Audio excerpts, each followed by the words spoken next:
we know that we're going to be in very dark places during the race mentally, where it feels like, we can't take another step, or I can't swim another meter. And how am I going to talk to myself? What am I going to say to my partner and my partners? What are they going to say to me to kind of help me get out of that and take one step at a time forward? Because I know from my background of swimming and from Swimrun that you always come out of it. Like when you feel that there's no stop to this, or this is the stop, I can't continue. We always can. Like there's always a part after that feeling.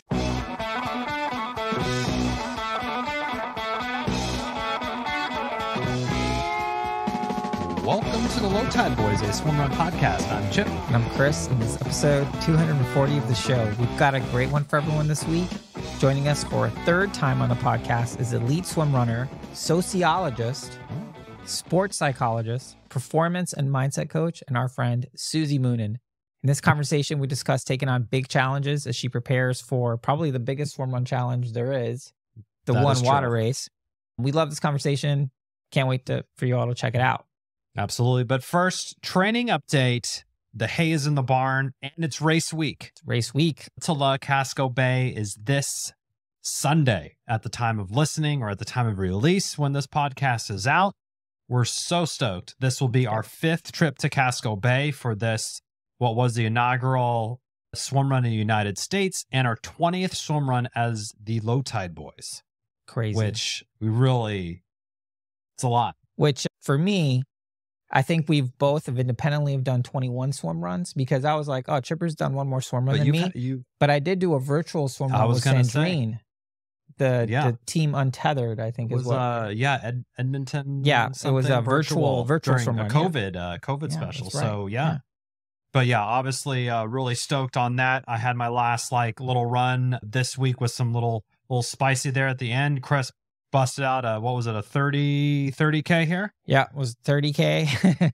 30K. Yeah, it's part of this. I'm training for this crazy 50K, right? Yeah. So it's I'm trying to make sure I'm swim run fit, but also try to work in very specific stuff. So if there was any sort of mountain phase in Casco, I feel pretty confident. If any mountains form in the next week in Casco Bay, feel pretty good about our chances. We'll be good. Yes, but so really excited for that. Weather looks great. There's already folks out there who have family out there that have been training, trying to get info, intel on the temperatures and the water. Mm-hmm. But I already know it's big weather regardless. But anywho, I love this. It's the new. It's the new Chipper is the old Chris. Cool. On to this week's shout out. Yeah, this week's shout out goes to our newest patron on Patreon, Jeremy G. Dude, thank you so much for the support. Thank you, Jeremy. And we look forward to meeting you at Casco. So well timed. Fun. Yeah. Well timed on that. For sure. Speaking of Portland. Yes. Well, now it's probably as good a time as any to mention that we're going to have the 4th annual Low Tide Boys post-race party. We're changing locations because we kind of got, I don't know if we outgrew our previous facility. We outgrew. So now, no worries about that. We're going to be at Bayside Bowl. Thank you, Lucas, for your recommendation. Super helpful. Sunday, August 11th from 5 to 7. They have food. We're going to be on the roof deck. So head on up there. Nice. And we got beer. And if you want to go bowling after the race, bowling. Yeah. Conquer some islands, knock a couple strikes back. There you go. On to this week's Feats of Endurance. So kind of an easy one this week. Combo Feats of Endurance and a recognition, as we always do. But Uttala Gothenburg on the west coast of Sweden happened over the weekend. Yeah. It looked like an absolutely amazing race. So cool to see so many folks from the Strava Club out there trying to dole out those kudos as much as they can. We had some new teams. We had Adriel and Oscar, back winning the men's. Hugo Tormento. By the way, I checked in with Oscar. Yes. I was like, how was it? Is the Stoke high? He said it was hard. So I was like, well, hey. Wow, if Oscar says it's hard, it must really be hard. Obviously, major FOMO. I was watching, Uttala's been really stepping it up with their social media game on Instagram and their clips. I was like, oh man, that looks like so much fun. But, we kind of say that about every swim run, but you know, It's Gothenburg does look good. Big ups to everyone that went out there and finished that one and towed the line there. I think it's the most transitions out of any swim run because of so many different islands there. So mega congrats to everybody. And I think Helen Wickmar's kids did their own, they were their Together? own team. Yeah. Sweet. I think it was them. I'm pretty sure, but that's a really cool thing there. And there was a great turnout for the experience, the sprint, and then the World Series distance there. So that is the Feats of Endurance / way to go, everyone that did Gothenburg this weekend. Our Feats of Endurance have just been way more inclusive. Yeah. Well, I mean, that's how we are. That's it's how our we show. are. So I guess we can do whatever we want. So without further ado, let's jump right into our conversation with the always amazing Susie Moonen, always providing so many great tips on that mental game and hearing about her taking on the One Water race. Let's jump into it. All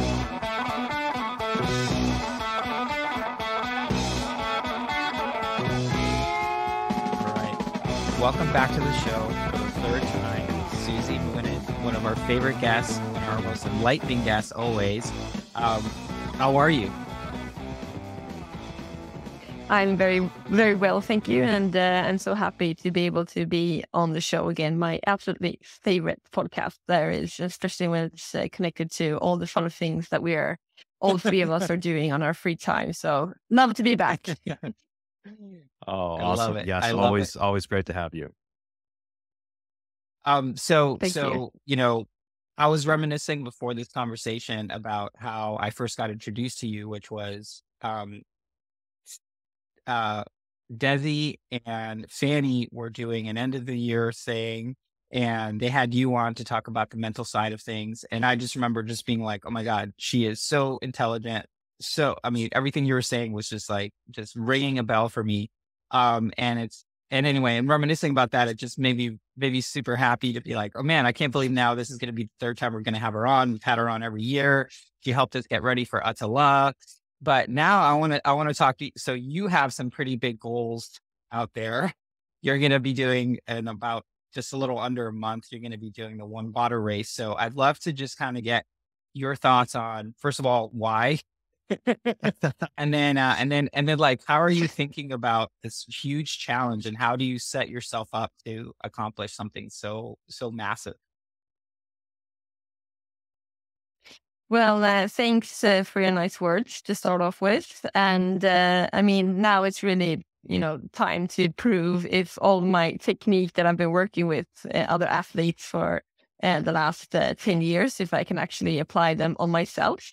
And when it comes to the big why, I think when I was watching One Water Race last year, I was absolutely glued to the TV and watching nearly every minute of it. And I just felt like this is definitely on my bucket list in a few years' time. Like, I'm going to train properly, and this is going to be my goal in a couple of years. And then I went into 2024 with not any really big goals. I knew that I was hoping I could do Attala because that's also one of my favorite races. And then in February, I had a call from Team 4, Marika and Fredrik and Robert, which is part of my team now. And they asked if I was interested to step into the team as their former swimmer.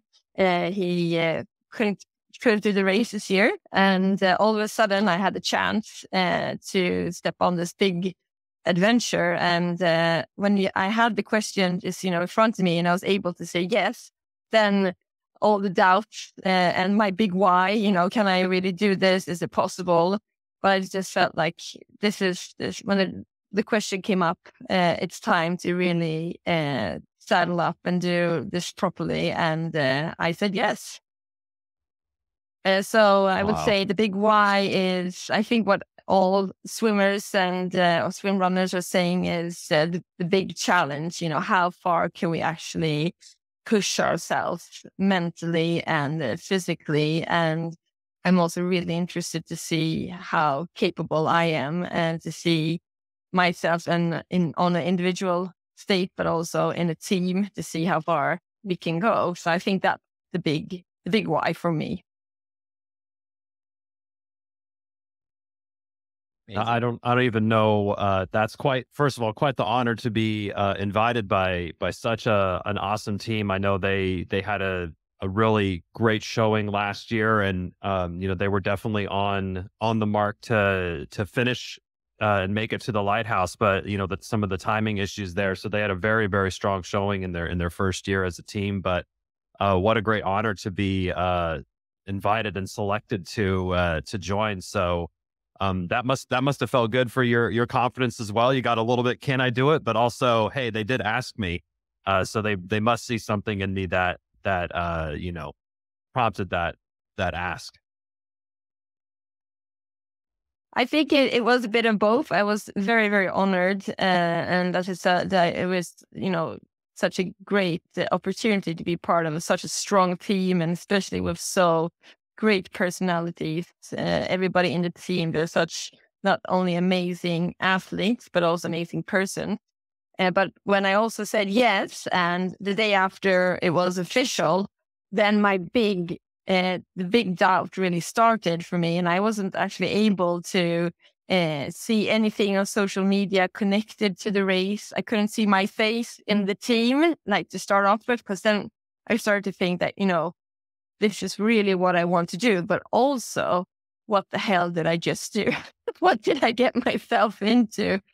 And knowing that being in such a strong team, can I actually bear up to the expectations? And can I, did I put on too much of a big hat right now?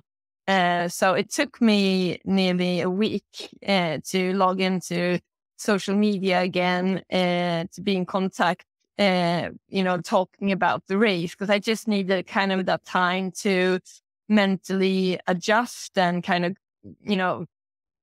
bear in mind what of the project that I started and the teamwork that we had to start off with, and really get to know each other. It was a bit rocky start for me actually in the beginning, just because the big doubt came, and that really such a powerful thing when you start to doubt in yourself, and you really need to take that on and make sure to put that aside so you can do the work that you need to do to be able to do such a big challenge. So it was a bit of a tough start, to be honest. Well, I mean, I think it seems totally reasonable, right? On the one hand, it's like doubt, can you swim 50 kilometers, 50 to 75 kilometers, like in a race? Can you stay up for a couple days? So it seems to me like the doubt is grounded in just like a healthy, kind of like fear of reality that's in you, plus being on such a strong team. I'm curious though, okay, you've set the outcome goal for yourself to do this race, and you're kind of figuring out like how you're going to overcome this doubt and start preparing for it. Like, what strategies that, which you use this on your coaching clients, like what strategies to start using on yourself to really kind of get into doing the work and sort of breaking it down into its manageable pieces so you can train for this thing? Well, the first thing has been acceptance, really accepting that I am going to feel, I think in all athletes that's starting before a big race, accepting those strong emotions that you're going to have. And I've kind of accepted that. I know, we're going to have maybe the death wish at the starting line, like we're going to be, so nervous, but just accepting that and knowing that this is how it's going to be, just going into that mindset helps me to come down in motion and being more settled. So that has been the first step for me. And the second thing has been taking one thing at a time and kind of breaking the race down, but also the preparations before the race, making sure to do the work that I needs to be done. And I think the most important thing for me and for us as a team is training together and getting to know each other, not only as partners running and swimming together, but also more on a personal level, like who is this person that I'm going to train with and race with for so many hours. Having to know each other more on a personal level also helps you in those really difficult times. So those have been my main focus these since February, really. Yeah, that's Well, let me ask you a quick follow-up. To that. Sorry, Chipper. As you obviously have like an elite swimming background, does that background help you sort of, okay, you've done hard things in the past, you've been at the highest level of the sport in the past. Does that help you prepare for something like this, especially when it's like so unknown and the distance is so much farther than you've ever gone? I would say yes and no. Yes is that I know how it is to be very nervous or to be training mentally and physically before something really, really big. And it doesn't matter if it's, for me, I was a 50-meter backstroke swimmer. I mean, I was in the water for 29 seconds. So it doesn't matter if you're doing a short race or if you're doing it for many, many hours. There's still a preparation that needs to be done, and there's still a lot of emotions that you need to take care of. So that part is definitely the same. But then there's the other part, which is the unknown. And for me, and in one water race, I don't know how I'm going to react after 40, 50, 55 hours of non-sleep and being in motion and running and swimming for such a long period of time. But I'm trying not to focus on that, more focusing on where do I go in my mental state of mind when I feel that I want to stop or that I can't do more, because we know that's where we're going to end. We know that we're going to be in very dark places during the race mentally, where it feels like, we can't take another step or I can't swim another meter. And how am I going to talk to myself? What am I going to say to my partner and my partners? What are they going to say to me to kind of help me get out of that and take one step at a time forward? Because I know from my background of swimming and from Swimrun that you always come out of it. Like when you feel that there's no stop to this, or this is the stop, I can't continue. We always can. Like there's always part after that feeling. So it's more preparing what to do when you go into that dark place during the race. Yeah, that's really good. And we've been, we hear from a lot of people who are maybe just doing their first swim run, or maybe doing Attila the world champs for the first time, or, in your case, maybe doing one water. And I think the fear of the unknown is such kind of the big thing that looms over people and really scares people, whether that's Attila, I've never done a swim run for 12 hours or that sort of thing. So it sounds like, and this is kind of how you're approached, less focusing on, can you do X distance or time or whatever the measurement is, but preparing yourself to like what you're going to do when you face these inevitable circumstances that you're in, because there will be places of unknown. It sounds like that's sort of how you approach it, is like, not, hey, can I swim this distance or run this distance or whatever, but how do I handle from a mental side of things? How do I handle when I reach this point of unknown? Exactly. And we've spoken, last time I was on the show, we spoke a lot about having that crisis plan or the plan B. And that's exactly what this is about now also. Instead of being afraid of being tired or afraid of bonking or, trying to keep that away from you, rather plan for mentally, okay, so what am I going to do when I get into those emotions physically and mentally? And you asked me previously if I had the same approach to my athletes I work with and also with myself.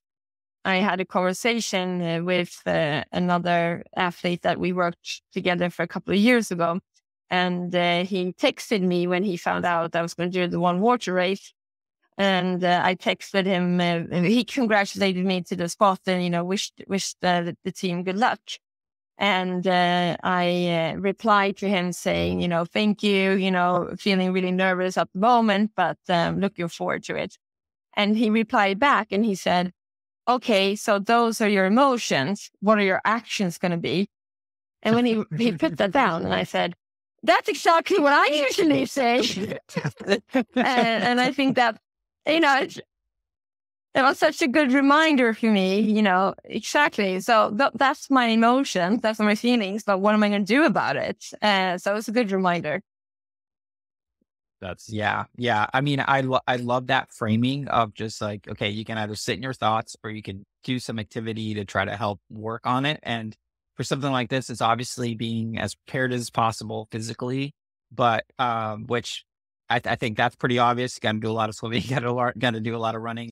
Seems pretty straight. You obviously got to swim a lot. You got to run a lot. You got to practice your orienteering and swimming at night and things like that. But how do you train mentally for something like this? Because the thing we've heard most from people when we've interviewed folks of the show is sort of dealing with the sleep deprivation. And that's something that, if you're doing Atala, it's usually not a problem. So this is just on a different magnitude. So I'm curious, what mental strategies or how are you training for sort of like the sleep deprivation, just the length of an event like this? Mm-hmm. Well, I think no matter how far of a race you're going to do, it's good to work with acceptance and not being afraid to become tired, no matter the length of the race. I think it's good to prepare yourself that you are going to get really, really tired. I know for one water race, I'm going to be very, very sleepy. I'm quite sensitive for when the dark comes, but I know when the sun rises in the morning, that's when my prime time. So working with accepting all of these difficult things that can happen during a race and not being afraid for them or being afraid that they're going to come. So not pushing them away. Like, no, I'm not feeling, I'm not going to be tired, or I'm not going to be, sleepy, or I'm not going to be cold. More like, yes, this is going to happen. I know these are my sensitive hours, or this is when I know that I'm struggling most during a race. If it's a race or if it's the first race you're ever doing, and more mentally preparing yourself for, okay, so what am I going to do when this happens? What am I going to say to myself? What kind of help am I going to need from my team or from my partner during the race? And in the best of worlds, also having that discussion before the race. Like, when you see that I'm like this is what I'm going to need. I'm going to need you to say this or do this. If you can also use your partner to kind of help yourself push through that. So I would say that is my key mental aspect that I'm working with and that I believe in a lot, is accepting. Yeah. Yeah. And that, nice thing about Swimrun, you have partners to help lend the way or to help on there for you or for the athletes that you work with. Is this kind of like maybe like a mantra or something else that you kind of think about to, get through the difficult times, or how, I guess it could be a bunch of different aspects, but what do you kind of see for yourself that works really well to help you persevere through the difficult times?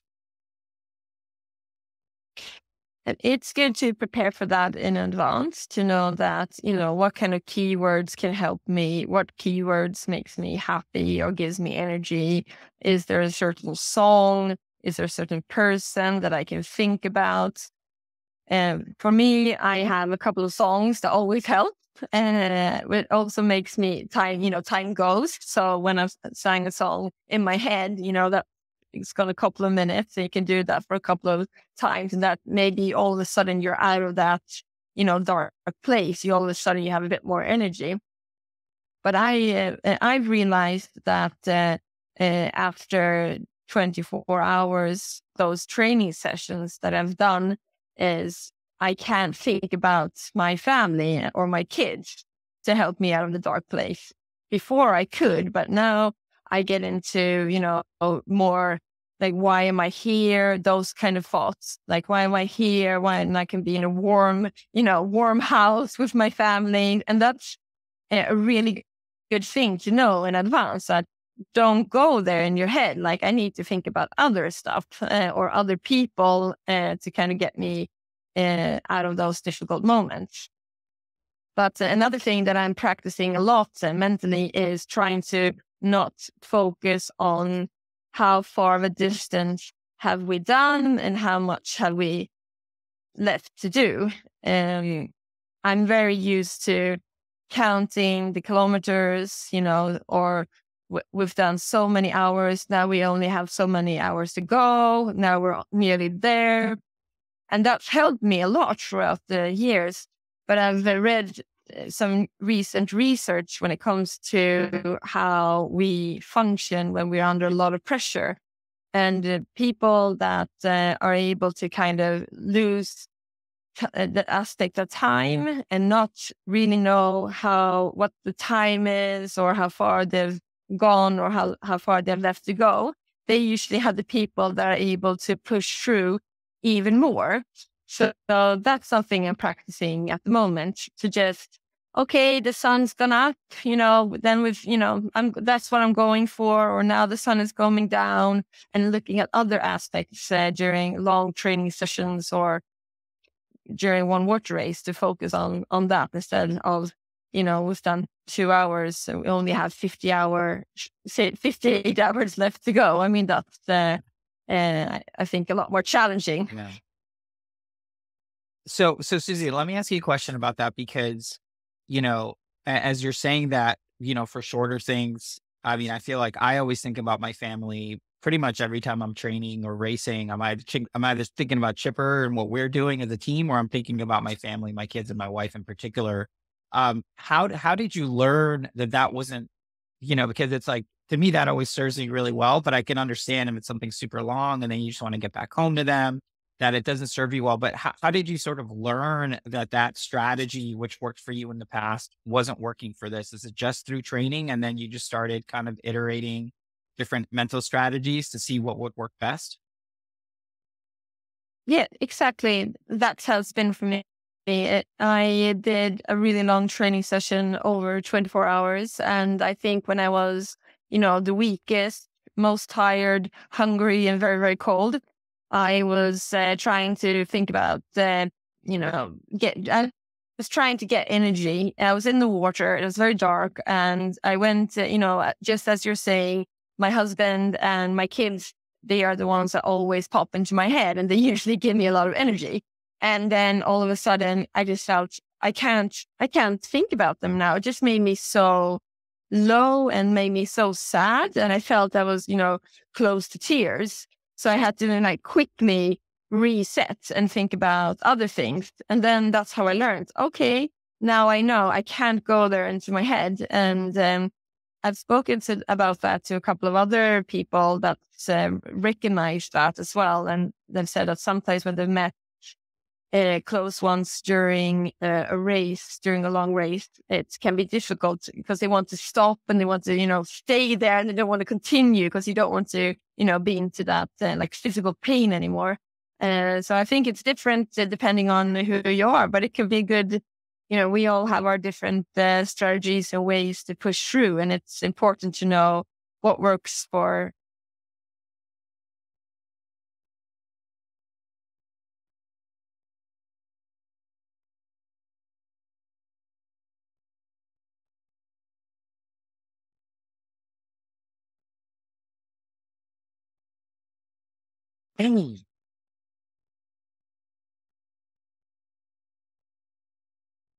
Oh no.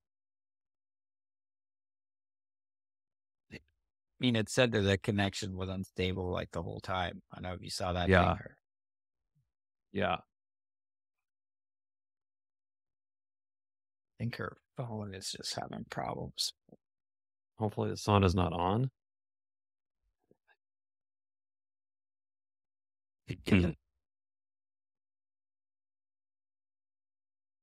This is going to be interesting. Yeah. Yeah, because you basically have two separate record. I'm Files. looking at the thing now. Yeah. But at least it looks like the First one is The still, audio the is video is there. still Yeah. uploading, Yeah, although it and the hasn't audio really is there. moved. Yeah.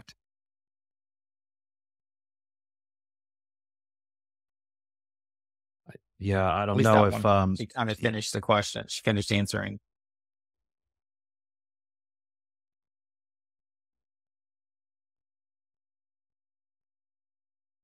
yeah, I remember with Zencaster, like people can go back to the link and then it will like re-upload it. I don't think that happens with this, which is because that's Yeah, what happened with interesting. Brinson. I think his like Here we go. Hey, you know what? The problem is it my, hey, so sorry. The problem is that No my worries. phone gets overheated. That's why Oh, it gets shut off. okay. Yeah, so actually happens in Sweden sometimes. It's so warm. that's Not very funny. often. Well, I think we got to. I think when you fell off, you kind of answered that question. So I think it's good. Yeah. Let me ask you a I question. thought about that. Yeah. So let me ask you a question about your teammates, right? So one water race, unlike other swim runs, you have 4 people in the team, 3 people participating. You have some amazing athletes you're going to be in the water with. You guys are going to be one of the only teams that has like 2 females. Not and I'm just curious, like, is that something that's giving you guys energy? Is that something that you're like, we're going to show people what we're made of? I mean, having Marika Wagner on your team. I mean, we've interviewed her. We think she's just like an amazing, just poly athlete. What's it like to be on such a strong team? And tell me a little bit about sort of the team dynamics and how you think that's going to play out for you. Well, I would say that we have like the perfect team when it comes to the personalities and everybody's background and experience. We have Robert, and he's a former orienteer, and he is amazing when it comes to navigation, and he's helped us so much when it comes to that part, and he's been training with us throughout this year as well. And then we have Fredrik, and he's the most positive person that you can have, and he's such a stable person to lean back on and to support you through the ups and downs. And he's amazing in the forest. Like, there's no way I can keep up with his feet. And the best thing he knows, if there's no tracks, and he can just go like wild downhill, especially. And then we have Marika, and she has so much experience when it comes to multisport and adventure racing, and just taking on all her experience when it comes to, sleep, eating, nutrition, what happens when you're racing for so many hours. I mean, just taking part of that knowledge has been such a privilege throughout these months. And it's very, very cool to be part of a team with 2 females and two men. And it does give us energy, even though we haven't put so much focus on it. It makes us very proud to have a team that's built up the way it is. And most importantly, we have so much fun when we are together, and all of our training sessions that we've done has been very, very positive. So I think we're, no matter the outcome of this race, we've definitely had such a great time these months. But I know that knocking on the door at Landsort, I mean, at the lighthouse, that is the goal for all of us. So we're going to push it right up until the end. And I know last year they were taking off the course when they had less than 2 hours to go. And that is an experience that they've taken with them, is definitely going to give us extra power for the starting line 20th of August. Yeah, I would imagine that gives them a lot of extra drive there. That last couple hours when it's nearly probably actually in sight, potentially. You kind of saw it there, but just an incredible team, and it really sounds like having the strong team aspect from the personality level. Obviously, there's the physical aspect of it, but having that strong team bond and team culture, if you will, is what's really going to get you through those really tough times. And I would imagine you've probably led a few sessions. I'm like, okay, what does you being in a bad way look like, Marika? What, do you stop talking? Do you what are your kind of habits and how can we help? Have you kind of had those sort of mental strategy sessions with everyone on the team? Oh yes, definitely. And we've spoken a lot about our weak points and when are we the most strongest and when do I need an extra push? And for me, and this was one of the first things we spoke about when I was able to come into this great team, was being able to feel safe in a team, when you can actually express all of your feelings. And for me, it was very important to be able to feel that, I want to do my best. And it's important that, be able to express everything that happens and everything that goes through your head if you feel that you have the need for that, and not being, afraid to say things because what someone in the team is going to think or feel. And that has especially been important for me joining such an experienced team and not being afraid to say what I'm, feeling or thinking during the race, but also, before. So that I think that has been very, and I felt very safe. And I think I can speak for all of us for the team that we feel that we can, lean back on each other and be able to express whatever during the race. Well, let's follow up on that a little bit, Susie, because, what you touched on is sort of this idea of having those sort of psychological safety where you can be vulnerable and people aren't judging you. They're trying to help you. And it's this really supportive place. And, I certainly feel that with Chipper. We've done a lot of racing together. And I'm wondering, for teams that are, I guess well, let me just rephrase that. I guess you would agree it's important to have a partnership or with your team where you can be safe to share your feelings and have those feelings be heard and supported. How would you help a team sort of develop that shared language or that shared vulnerability to get into that place, knowing that it's so helpful from a performance perspective to feel like you can communicate when you need to communicate? Mm-hmm. Well, I think the first thing is to start off and talking about what are the expectations of your partner or of the race. How much time are you able to, or you're willing to dedicate for the race that you're going to do with your partner, so that you start off being on the same level. I think that's very important. So you don't, go into a race and beforehand you haven't spoken of these things, and then you all of a sudden realize that you're on different levels. Having not only training sessions together, but having doing social things and getting to know each other. I mean, it's very, a classic thing, but it's, I can't take away how important that is, because if you get to know the person that you're racing with a bit, then you also are able to pick up other signs during the race when you're very vulnerable and maybe very weak, and you can't always express what you're, thinking or feeling. And maybe your partner can actually pick this up because they know how you react when you are in a certain stage and so on. And so I would say that those are the two key elements. But also during a race, always checking in on each other. And it can be, I think we all do it in the beginning of the race, and we do it, somewhat in the middle and, in the end, but just taking that extra, 2-3 seconds, maybe during a very long swim or during a long race, and just, checking in with each other, looking each other in the eyes and like, are you with me? Are you here? Are you okay? And then because that gives you some kind of feeling of, you're in a team, we're in this together. Because sometimes it can be very, lonely during long runs and long swims, and you're out in the middle of nowhere. You can't see anybody else. So doing check-ins before a race and also during a race. Yeah. I tried to do that with Chipper at Casco that Bay happened a once. couple years ago.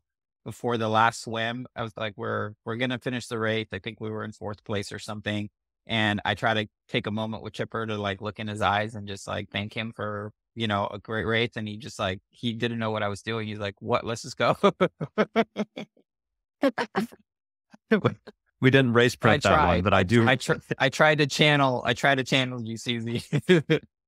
I do remember that. I was That's like, good. I was like, You make me proud. what's going on? Like, Chris, what are you doing? Let's get swimming. But yeah, anyway, Oh, that's I funny. think there's still a moment of gratitude. I It is. think it's, I mean, it's funny because I raced a lot with Noreen Axelgård, for instance, and like she always says that I can talk sometimes quite a lot during a race, but it's also kind of my way of, I don't know, handling very strong emotions. So, I can talk about, and I can say, what I'm seeing, in the nature or the houses. And she always has earplugs. And so she never hears what I'm saying. But she's always like, humming and yes and no, because she knows that's all I need. That I know she's there, but I actually know that she's not hearing what I'm saying. And she knows, Susie needs to do that to kind of calm down. So we have our different strategies, definitely. That's definitely a me move as well, Susie. So I feel you on that. And Chris also wears earplugs. So I'm sensing some similarities here. I do wear special earplugs so I can hear Chipper a little bit better. But yeah, I mean, I love all these tips because I feel like swimrun in particular and long racing in general, there's just so much time in your head that could have an impact on your performance, right? And for something like one water race where, it's just guaranteed there's going to be highs and lows, right? That going in, it's going to be a huge challenge. It's going to be, this amazing, intense experience. And sort of going into that with having almost like a toolkit of strategies to be able to employ. It seems like really like the only way to successfully navigate such a long course. So I'm curious, like going into this, and I think, Susie, you're in a unique situation because you're obviously doing this for yourself, but you're also going to be trying to be helpful to your teammates and use your expertise to help your teammates when they're low. Yeah. I'm curious, sort of what tools are you bringing with you for a race like this that, maybe you'll need to use them, maybe you won't, but what are some strategies that you're just going to have kind of in your pocket ready to go? Mm-hmm. Well, I've for the last couple of months prepared some stories, some thoughts, some memories that I have like in my backpack to kind of pick up when I need them. Moments or memories or people that's given me or that gives me a lot of energy. So that's a big thing that I'm prepared for. And another thing is working on having positive associations, like with difficult moments. For instance, entering the water, when it's very cold and you're tired and you see big waves. I'm a swimmer. I love to swim. Like that's the best thing I know. But even in those moments, I can be, oh no, I don't want to go in. So I've worked a lot on listening to music, for instance, that makes me very happy, and thinking about, these situations, or had some really, really good swims now that gives me a lot of energy to kind of have positive associations with challenging moments. And also another like situations where I know it can be very challenging is running in the middle of the night when you're tired. So I've been working mentally with that as well, like visualization and positive associations with those challenging moments, because that's something that I know is going to happen and I need to be prepared what I'm going to do when it happens. And I think in the end of the day, I mean, obviously you have to be, physically trained before a race like this. But in the end of the day, I think that you need to have your head with you, because that is what's going to make you push through those extra meters, or maybe those hours when you are in a dark place. And we are going to get through that. Like it is going to come up, it's going to go down, it's always going to go up. So just being able to have that backpack filled when you're in the low. Yeah, such great tips as usual. And when you say backpack, you're not a physical backpack. It's sort of in your mind of like, hey, the pace is really challenging, or I'm not sure if I can do the swim. And you kind of think back, hey, I had this great training session where I was doing these intervals and it was really tough, but I got it done and I hit the interval, and you're kind of able to call back your like visualize you completing that interval, or like call back to that really positive outcome from completing that really challenging workout or previous race or whatever. Exactly. And I mean, either if you're doing a race for the first time or if you've done it for 10 years, we have all experienced situations or moments that's been very, very difficult. And we've been able to survive them, or we've been able to push through. I mean, this can be physical moments or situations, and also, mentally very difficult situations. So that's really good to kind of go back to and, remind yourself that, I've been through this before, or I recognize these feelings. This is normal. And last time this happened, I thought I wouldn't be able to make it, but I did. So, I mean, that experience is very, very valuable and something that we should remind ourselves about more often before entering a new challenge. Yeah, I love that. One thing that as you're saying that, it got me thinking about when we did the World Championship the second year. And I remember reflecting on like, wow, I'm just as nervous as I was the first year, but now it wasn't this fear of unknown. It was sort of the fear of the known, because I knew exactly what was coming up. And, the way I dealt with it was honestly, I was trying to channel you, Susie, like the morning of, and just kind of getting into the space of gratitude. It's like, hey, look what we get to do. We get to do this amazing course, the original course again. I get to do it with one of my best friends. And here we go. Right. And that actually carried me for a long portion of the race. And it was surprising to me how just trying to get into sort of a gratitude, like sort of like thankful, positive space, like worked for so long. Now, obviously one water race is going to be like way, way longer. I'm curious, not just how you think you're going to perform, but how you think you're going to be able to help your teammates through this really long thing. Do you have like, it's obviously you got to do the race, but do you have a sense of kind of what your team's plan is going to be for addressing, I don't know, maybe going off course or having low energy, or someone's hallucinating because they haven't slept? Like, have you guys talked about sort of plans for addressing these things as you go forward? Oh, yes, definitely. And I mean, it's very luxury to be into this team because they also did the race last year. So they've, brought up a lot of situations that happened last year. And, this is what we can do better for this year coming. So that's been something really good for me to take part of.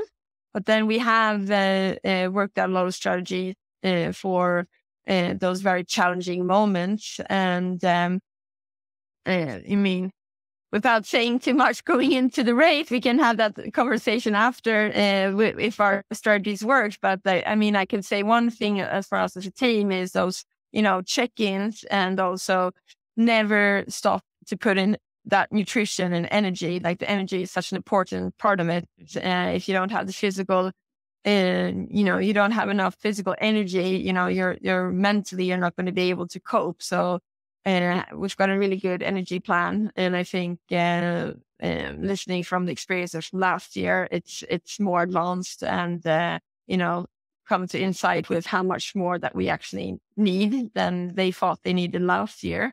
So I think that's one of the key elements going into the One Water Race this year. but the other challenging moments, we have spoken about and talked about, the do's and don'ts, but trying to, one foot before the other all the time, and, trying not to back off or quit when it feels like that's the only thing that you want to do. I mean, that's another key element going into this race. Yeah, I mean, it's funny. It's like, yeah, we're talking about all these strategies, but at the end of the day, it's like you just got to keep moving forward, right? Just like one foot in front of the other as a team, supporting each other. Like you can really distill it into something pretty basic, but still really profound. Yes, exactly. And I think that having those conversations going into any race that you're going to do, really going from, A to B, even if a race is 2 hours or if it is 60 hours, still going through to start to the end of the race, and looking at, when you do at a World Championships, for instance, you have the course, you know exactly where you're going to go, but, get all the details that you can. It's so important. And you've experienced that a lot as well. And I think you said when you did the second of the World Championships, it was such a benefit to have done the course once before. So getting as much information beforehand is only going to be very, very positive going into a race. Yeah, I love that, because it's almost like, something I think about a lot. It's like you need to have two things, right? You need to be as prepared as possible, but then you also need to have belief, right? You have to believe that it's possible.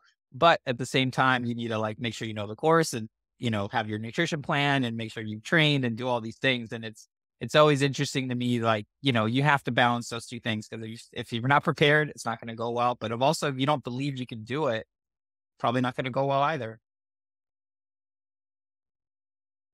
Yeah, definitely. And if you would have asked me, as I said, the week after saying yes to this race, I would have doubted and said, oh, I don't know if I'm going to make this. I have to break a leg to be able to get out of, what do I do? I need to find my way out of this. And now, 6 months in, I'm more, yes, this is possible. Like, this is something that we can do. And, believing in yourself and then believing in the team, it makes such a difference. And I'm so happy to, have experienced this. And then I said about 10 months ago to my husband, I said to him, look, I need some kind of project now. We're not going to have more kids and we just moved. So, what's going to be the new thing? Should we get a dog? And then one water race came up. So it's been great to have this year to focus on. Yeah.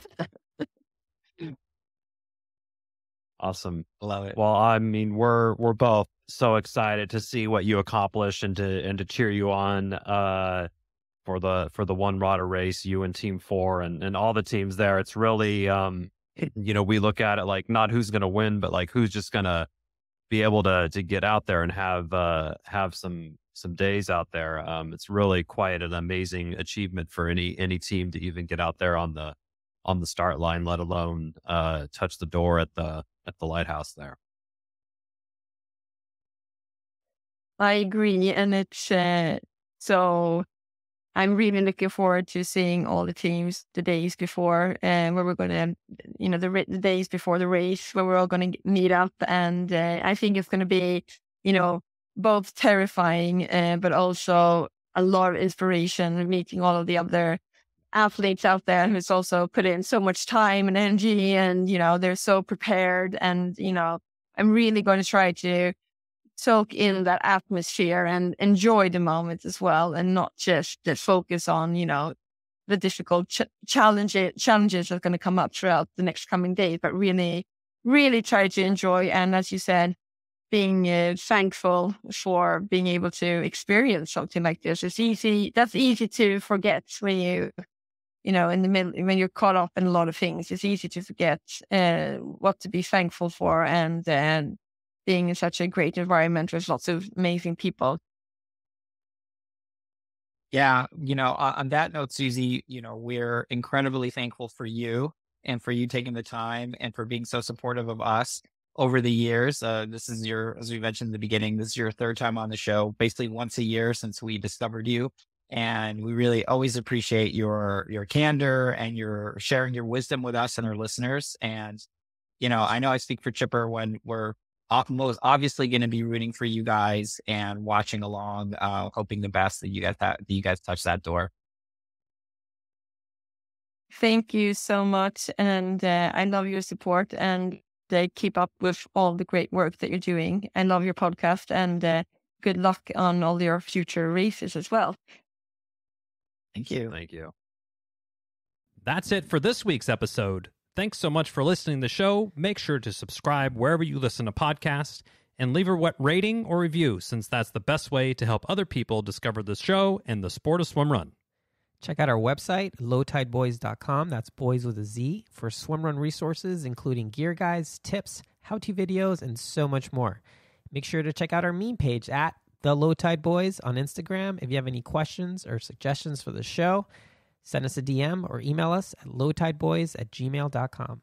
We'd like to thank Riding Easy Records for our show music, and of course our wives for their support and tolerance of our swim run and other activities. Lots of activities. Lots of activities. Finally, you can support our efforts on Patreon. Until next time, get out there and go for a swim. Then a run. And then a swim. Then another run. Then another swim. Then run some more. Just keep going. Let's go. And then stop at some point because, And fuel. Don't forget to fuel. Gotta fuel of course, yes.